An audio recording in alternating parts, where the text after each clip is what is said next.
নমস্কাৰ এয়া গোটা মগুৰ স্প্ৰাউট বনাম গোটা মগুখিনি এনেকৈ ধুই মেলি মই এনেকৈ ডাঙৰ এখন চেকনিত এনেকৈ থৈ দিম দুদিন লাগিব এটা ঠাণ্ডা দিন যে দুদিনত এইখিনি স্প্ৰাউট হৈ যাব এনেকৈ মেলি থৈ দিম আৰু এয়া দুদিন পাছত আপোনালোকক দেখাইছোঁ চাওক ইমান ধুনীয়াকৈ দীঘল দীঘল স্প্ৰাউট ওলাইছে মগু মাহৰ এই গজালি ওলোৱা মগু মাহটো খোৱাটো বহুত বেছি ভাল এয়া চাওক আপোনালোকক দেখাবলৈ চেষ্টা কৰিছোঁ পাছফালেদি কেনেকৈ মানে তলেদি ওলাই গৈছে এইবোৰ গজালিবোৰ এইটো মগু মাহৰ এইটো স্প্ৰাউটৰ চালাডটো খাই মই খুব ভাল পাওঁ আৰু মানুহজনেও খুব ভাল পায় আজি সেইটো বনাম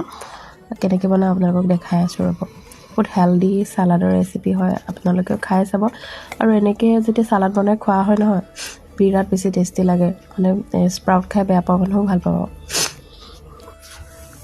ইয়াতে আছে বিলাহী ধনিয়া আৰু পিঁয়াজ কাটি থোৱা মই জলকীয়া নাই দিয়া মানুহজনে জলকীয়া নাখায় কাৰণে আৰু ল'ৰাটো জলকীয়া নিদিলে অকণমান খাব বুলি নাই দিয়া মই এক্সট্ৰাকৈ পাছত লৈ ল'ম অকণমান নিমখ দিছোঁ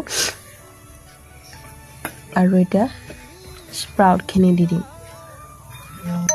যিমানখিনি আপোনালোকক দৰকাৰ তেনেকৈ দি ল'ব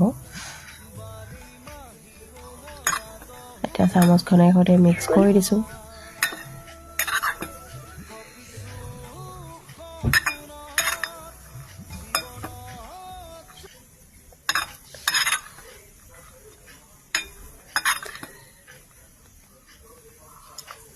হৈ গ'ল আৰু স্প্ৰাউটৰ চালাড লাষ্টতে অকণমান নেমুৰ ৰস দি দিছোঁ নেমুৰ ৰসটো দিলে ইমান বেছি টেষ্টি লাগে আৰু আমাৰ স্প্ৰাউট চালাড ৰেডি হৈ গ'ল এইখিনি আপোনালোকে খাব কেনেকুৱা টেষ্টি লাগে নহয় এবাৰ এইটো ৰেচিপি ট্ৰাই কৰিব বহুত বেছি ভাল লাগে বহুত হেল্ডি আৰু টেষ্টি স্প্ৰাউট চালাড ৰেচিপি বাই মই কৈছোঁ বাই বাই